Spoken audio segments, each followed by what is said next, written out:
নমস্কার বন্ধুরা, আমি মানসী। এই গরমের দিনে হালকা পাতলা চিকেন কিন্তু মন্দ লাগে না, দারুণ লাগে গরম গরম ভাতের সঙ্গে। তো চলো আমি রান্নাটা শুরু করি। প্রথমে দেখো কড়াই বসিয়ে দিয়েছি। এবার কড়াইয়ের মধ্যে দিয়ে দেব সর্ষের তেল। এবার তেলটা গরম হয়ে গেলে এবার ওর মধ্যে দিয়ে দেব হলুদ। এবার আমি আগে থেকে আলুগুলোকে 50% নুন দিয়ে সিদ্ধ করে নিয়েছি। এবার আমি আলুগুলোকে একে একে দিয়ে সুন্দর করে লাল লাল করে ভেজে নেব। আর আলুগুলোকে একটু সময় নিয়ে ভাজতে হবে, তাহলে কিন্তু একটা আলুও ভাঙবে না। ভালো করে একটু সময় নিয়ে আমি আলুগুলোকে লাল লাল করে ভেজে নেব। আর গরমের দিনে এরকম চিকেন কিন্তু গরম গরম ভাতের সঙ্গে আর সঙ্গে থাকবে স্যালাড, অসাধারণ লাগে। আলু ভাজা হয়ে গিয়েছে, এবার আমি আলুগুলোকে তুলে নেব। এবার এই তেলের মধ্যে দুটো ডিম ভেজে নেব। ডিম দুটো আগে থেকে একই সঙ্গে আলুর সঙ্গে সিদ্ধ করে নিয়েছি। এবার ডিম দুটোকেও লাল লাল করে ভেজে তুলে নেব। আর এই ডিম দুটো দেওয়ার কারণ হচ্ছে, আমার শাশুড়ি মা চিকেন অতটা এখন আর পছন্দ করেন না, বয়স হয়ে গিয়েছে, তাই ডিম দুটো ওনার জন্য দেওয়া। এবার আমি তেলের মধ্যে দিয়ে দেবো দুটো বড় বড় সাইজের পেঁয়াজ, দেখো কেটে নিয়েছি ছোট ছোট করে। এবার পেঁয়াজটা দেব, দিয়ে এবার পেঁয়াজটা একটু হালকা ভাজা ভাজা করে এবার ওর মধ্যে দিয়ে দেবো 2 চামচ আদা রসুন বাটা। এবার আদা রসুনটাও পেঁয়াজের সঙ্গে একটু ভালো করে একটু ভাজা ভাজা করব, যত সময় না আদা রসুনের গন্ধটা একটু কমে আসছে। এবার দেব দুটো টমেটো কোচানো, দুটো বড় বড় সাইজের টমেটো নিয়েছি। এবার টমেটো দুটো দিয়ে একটু ভালো করে সব কিছুর সঙ্গে মিশিয়ে নেব। এবার দেব দুটো পাকা লঙ্কা। আর এখানে এই কাঁচা পাকা লঙ্কা দিয়েই আমি রান্নাটা করে নেব, এখানে কোনো গুঁড়ো লঙ্কার ব্যবহার করব না। এবার আমি সব কিছু একটু ভালো করে মেশানোর পরে এবার দেব কিছু ঘরোয়া মশলা।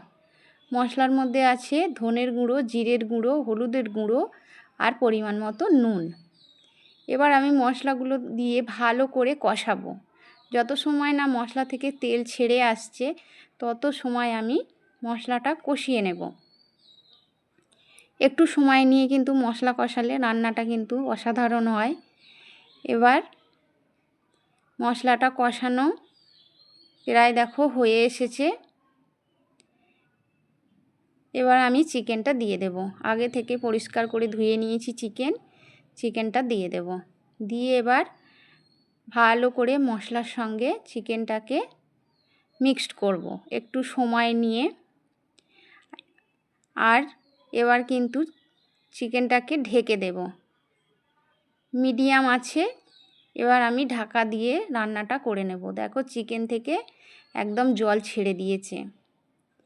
এবার আমি এর মধ্যে দিয়ে দেব আলু আর ডিমগুলো দিয়ে এবার আমি সব কিছু ভালো করে মিশিয়ে নেব। একটা আলুও কিন্তু ভাঙবে না, যেহেতু আলুগুলো ভালো করে ভাজা আছে। এবার আমি সব কিছু একটু সময় নিয়ে ভালো করে মিক্সড করে নেব। আবারও দিয়ে দেব দুটো পাকা লঙ্কা দুটো মাঝখান থেকে চিড়ে দিয়েছি। আর এখানে কোনো লঙ্কার ব্যবহার করব না। এবার লঙ্কাগুলো যেহেতু ঝাল, তার জন্য আমি এখানে 4টে লঙ্কা ব্যবহার করলাম। প্রথমে দিয়েছিলাম দুটো আর এখন দিলাম দুটো, 4টে।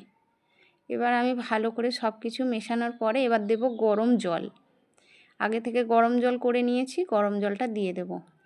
একটু ঝোল ঝোল হবে, তার জন্য কিন্তু জলটা আমি একটু বেশিই দেব। দিয়ে এটাকে আমি মিডিয়াম আঁচে ঢাকা দিয়ে দেব 20 মিনিটের জন্য। হাই আঁচে দেব না, মিডিয়াম আছে ঢাকাটা দেব। দিয়ে 20 মিনিট আমি রান্না করে নেব। 20 মিনিট পরে আমি ফিরে আসছি। তার আগে দিয়ে দেব পরিমাণ মতো গরম মশলা। গরম মশলাটা এই সময় দিলাম যাতে চিকেনের সঙ্গে ভালো করে মিশে যায়। এবার দেখো 20 মিনিট পরে আমি ফিরে এলাম। দেখো চিকেন পুরো রেডি। দেখো কত সুন্দর কালার এসেছে। আর খেতেও কিন্তু এই গরমের দিনে এরকম হালকা পাতলা চিকেন দুর্দান্ত লেগেছে স্যালাডের সঙ্গে। তো তোমাদের কেমন লাগলো তোমরা অবশ্যই কমেন্ট করে জানাবে।